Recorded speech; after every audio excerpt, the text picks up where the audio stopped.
be afraid, be very afraid, because we're doing David Cronenberg's The Fly today on Gene and Yes, Roger that's a great Talk line. Movies. And Gina Davis says that Yes, line. she does. You know?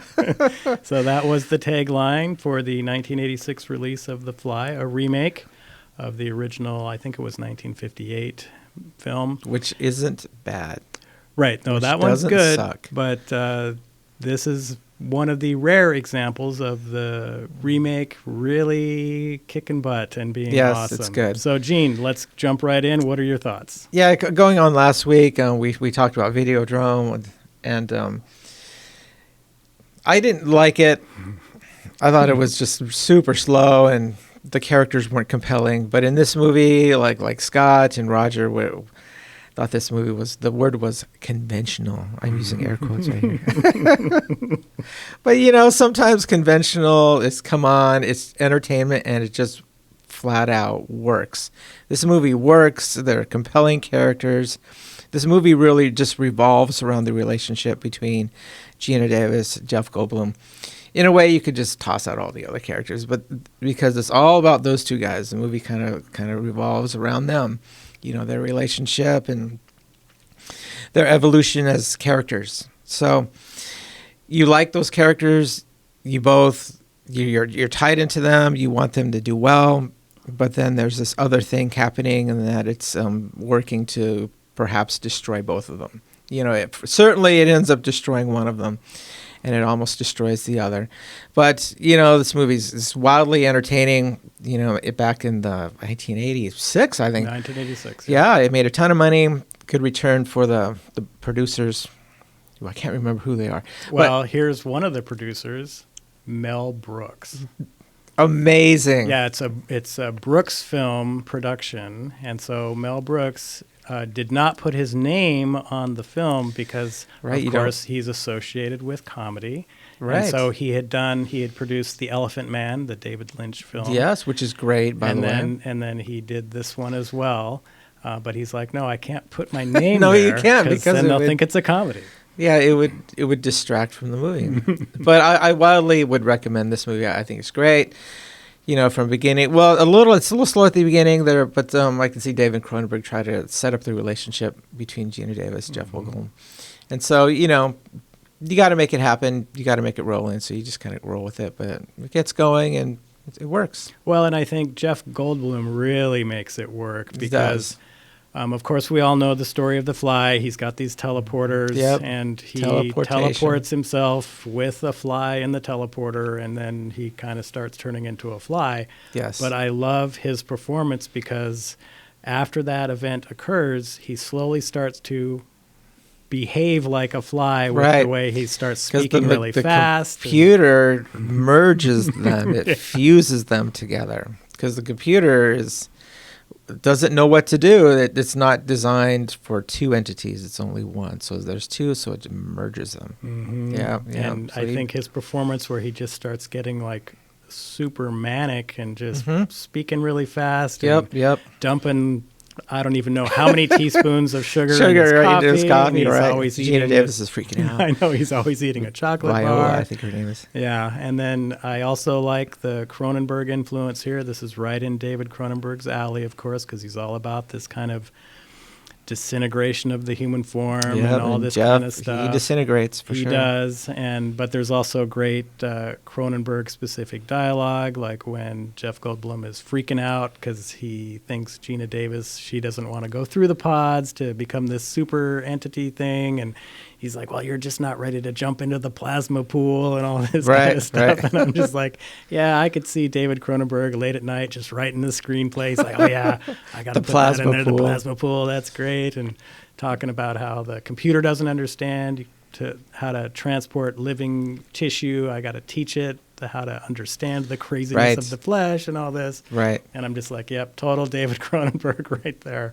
Yeah, yeah. But the film, you're right, Gene. It really is about the Gina Davis character and the Jeff Goldblum character. There's really only 3 other actors in this whole movie, really. Right, there is. And that have any significant screen time at all. Right. And so it's really centered on that, and that's one of the things that makes this film a lot of fun to watch, in addition to the completely over-the-top effects, all practical. Right. Real effects. It's 1986. Yeah, and no that's Chris. CGI. Yeah, Chris Wallace did those effects, and he would actually go on to direct the sequel to this, The Fly 2, which is not very good. No. But as far as the effects, they are solid. There is some nasty, nasty stuff going on. Oh here. yeah, towards the end, it's pretty ugly. Well, and I think this is a film that if you are at all squeamish, get ready, because there's really nasty sequences where Jeff Goldblum is kind of falling apart. His fingernails are sliding off. Right.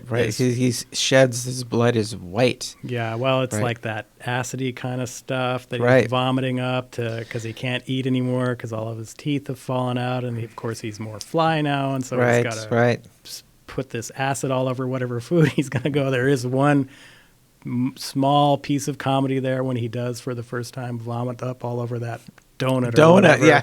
And Gina Davis is right there, and he's like, oh, that was gross or whatever. Yeah, because I think he's used to it. Yeah. Because there are gaps in time, like it happens at first, and then Gina leaves for a bit, and then she comes back, and it's 4 weeks later. So it's 4 weeks by himself. So he's probably used to vomiting on his donuts for a while, and he just does it. Yeah. And because she's been trying to record the process of the creation of these teleporters and all this stuff. And she recognizes that he's not who he was prior to going into the teleporter, but he's not buying it because he's all about fly now. And so he goes way over the top, and he's like, don't ever come back in here again. We're done. You don't want to go through the pod and become this super entity. But to Gina Davis's, her character, credit to her, she knows almost right away, because she sees the personality change in Jeff Goldblum, and she knows that something terribly wrong has happened, and she realizes almost from the very beginning. And so she tries to warn him, but he totally rejects that. But somehow he gets a cut on his back, and they're like fly hairs growing out of this cut. And so, she's an investigative reporter, so she cuts them off, takes them to a lab, and brings their lab results back to Jeff Goldblum, and then presents it to him. And then he realizes, that explains a lot. It explains what's happening. And then he does some computer research, and he investigates his computer logs of the transformation. Mm-hmm. And he finds out, there was another creature that transported with him, and it was in fact a fly. Yeah, and he's hoping he assimilated it, but he's like, no, it fused with you. It fused, yeah. And then one of the great, comedic lines, maybe, if you're really macabre, but I love how he starts referring to himself as Brundlefly. Brundlefly. He is pretty funny. This movie is pretty funny. He has a great sense of humor. Yeah, he's a really likable character at the first, but then you see he evolves and he becomes really a dangerous person. Because flies, and he kind of like relates the world of the fly, and that they're dispassionate, and they have no feelings, and they just do what needs to be done, and that if Gina Davis stays, he's going to hurt her. Right, he tells her that. He tells her that one of his last conscious like human things that he does. Yeah. So he does care for her, but he's also got her pregnant, and so that's the other line there. And I do like that they do one kind of dream sequence jump scare sort of thing in this film. The interesting part about it, of course, is did you recognize that was David Cronenberg as he's the delivery doctor? Yes, so with the glasses, delivering this larva from Gina Davis, right? So you get a real big understanding of the tremendous anxiety she's going through. Is this going to be a human baby, or is it going to be some weird fly? Right, and then she says pregnancy has to end, because she even says it herself. The baby could be born normally and then later develop those features. So you just can't take that chance at all. Yeah. But one thing I like about this movie, I think that it's horror because it's an alternation of the human form, and it's in a big way. In a big way, yeah, David Cronenberg way, in a big way. But it's like it makes you feel uneasy, and also I think it shows that for any one of us, it's like if we start down a path of making wrong decisions, because Jeff Goldblum makes a horrible decision. Like he's drinking one night and he's just a socially inept guy, and then he's a little jealous. He misreads some social cues. And so he decides to, because he did this experiment where he successfully teleported a baboon of all things. He has like a pet baboon, which is like weird. But then instead of waiting for lab results to come by, he decides on a kind of a drunken urge, he's going to go through it. And that's when the fly is in there with him. So he makes a horrible mistake. And it just makes me think that, like any one of us, you have to be aware, because just one horrible mistake in our lives can really derail our plans permanently. So we have to be, I think, careful with our lives. And because sometimes, it's just, oh my gosh, you're just driving home from work. And like we're here in Anchorage, and there was one guy driving home from a company party, lost control of his truck. He hit two girls. They were pedestrian. They were on the sidewalk. Yeah, and they both passed away. And, just little things, I'm not saying to that extent, but, I think as humans we have to be careful, because if our decisions can come back and really get us. Well, and I'm hoping that our decisions do not end up with us being fused with a fly. Yeah, exactly. But yeah, more sense like you bring it to us. And I think that's the horror element, is that each and every one of our lives can, if we're not careful, can turn out in a horrible way. We have to be careful.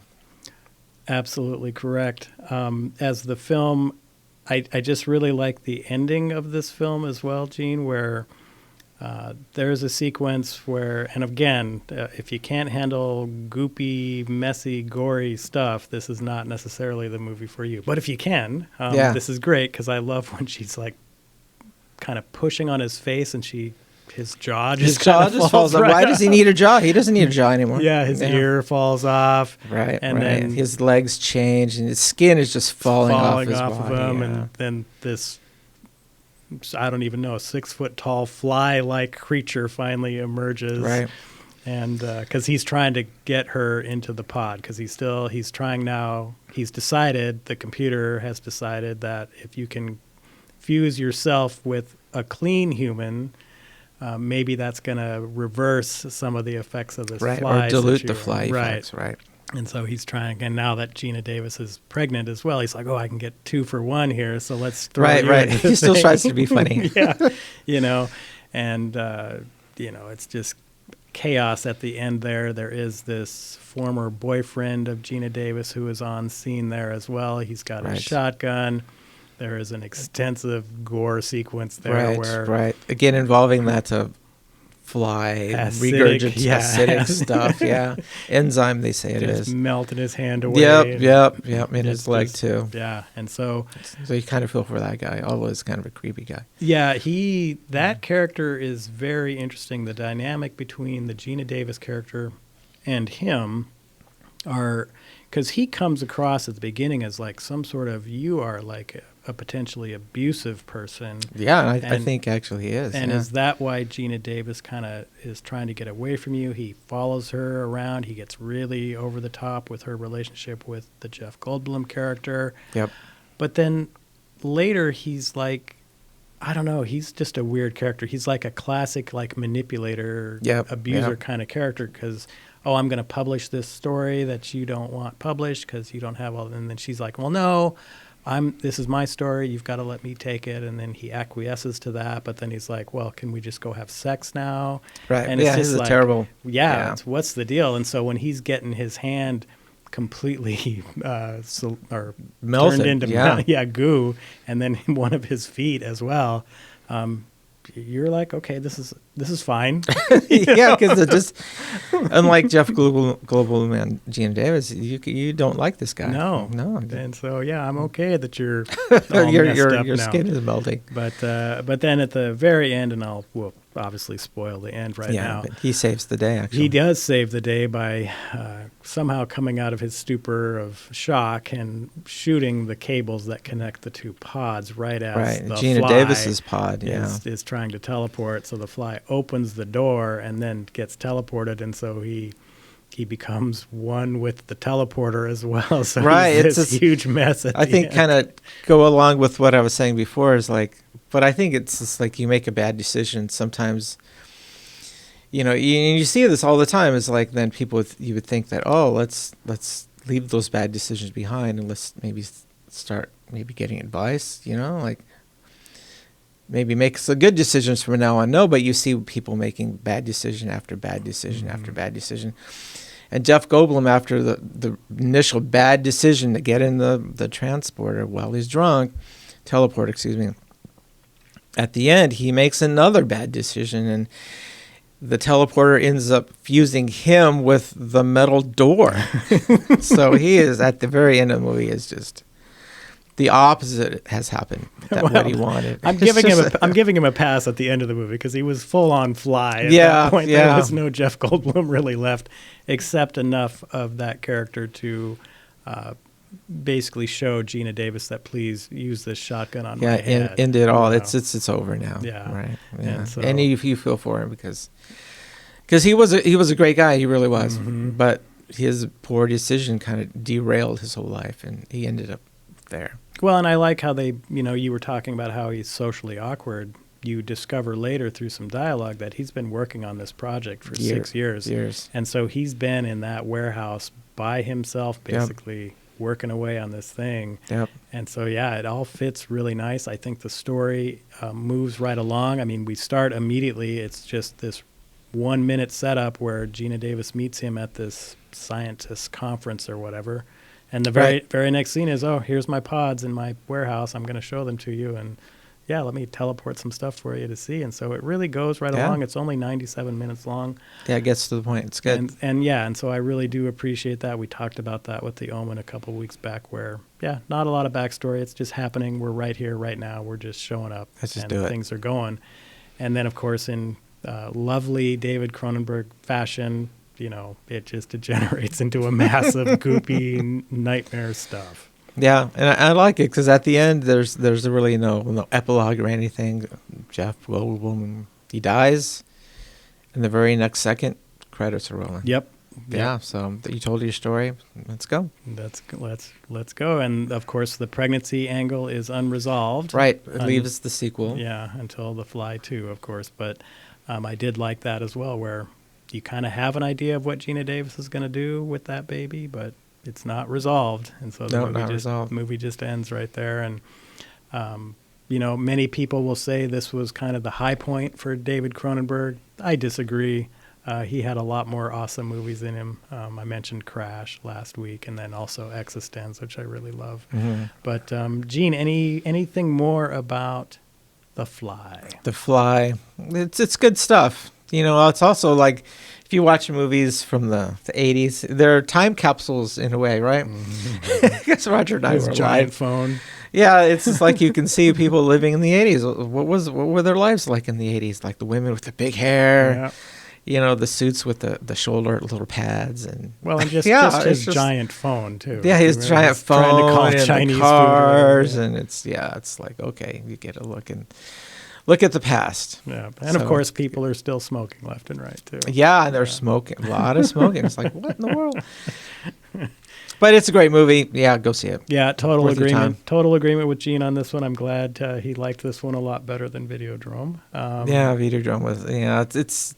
Yeah. It's all I'm not right. going to say But definitely, probably David Cronenberg's more accessible films for just a general audience. Sure. But again, if you can't handle goopy, nasty stuff like that, maybe not for you. But the performances of Goldblum and Gina Davis are just perfect. They would actually go on to get married shortly after this film, and were married for a couple of years. Oh, really? Yeah. I didn't know that. Mm-hmm. Well, there you go. Yeah, that's how she kind of got casted. It was like, hey, it's my girlfriend. She could do this. Oh, and then she did well, really? Yeah, I There you mean, go. Gina Davis, she's a pretty decent actress, so it was a good choice, and you really believed her character, and David Cronenberg gave her a lot of good scenes, and she does great. So yeah, like I said, the movie revolves around them too. Mm-hmm. Kind of orbits around them. Yeah, so definitely check it out. It's a good Halloween. We're almost into well, we are in October now. Yeah, right? yeah. Or No, well, is one it more tomorrow? day. Yeah, tomorrow's October. The end of September. Definitely worth it. Gene, what should we do next? Well, we're talking about maybe October or Halloween themed movies. It is the season right now. So what would be a good Halloween? Well, I'm themed thinking, movie? One of the things we maybe could do is maybe 1 or 2 episodes on films that maybe a more general audience could watch. Like maybe you could watch around the You could fireplace watch with your kids and stuff yeah, like let's that. do that. I don't know. Maybe check out. I don't know. Maybe check out Women in Black this week if you've got time. Okay, Women in Black. Woman in Black, not women. It's just one woman in black. Singular. Yeah. But check that one out and see if you think that might fit that. I know the others certainly would fit that. Yeah, if with we Daniel Radcliffe, right? Yeah, Harry Potter. Harry Potter. Yeah, he's having a tough time. Okay. All right, but accessible. But I think ones that maybe, because, a lot of our episodes these are real hardcore R-rated films. Right, as this movie is. Yeah, absolutely. And this movie has, just FYI, is somewhat a lot of sexual content in it as well. So.